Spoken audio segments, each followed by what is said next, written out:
when you formatted a chart to look just the way you want it to, you can save yourself from having to do that again by right-clicking on the chart and choosing Save as Template. Then, once you've done that, every time you go to insert a chart, let's say we just want to quickly insert a chart, we can click here, or on this recommended charts option, then click all charts, and it'll be under this templates option right there.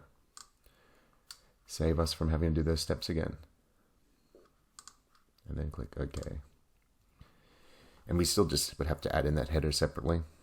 Another way to reuse kind of the effort that's gone into creating a chart is to copy it by selecting the whole chart and then using Control C and then paste it with Control V. Now you can just click on each line item and drag it across. Drag this highlighted area, give me a new horizontal axis, give me a new line for revenue, and you can just do that for each one. So that's a useful way. Sometimes you can drag the whole block. Note that the column charts don't let you do that, but we can just select data to change that one. But often this can be a really quick way to do that. And when we want to copy this title across, we'll just make sure we have the same number of rows. Give me 7. There we go.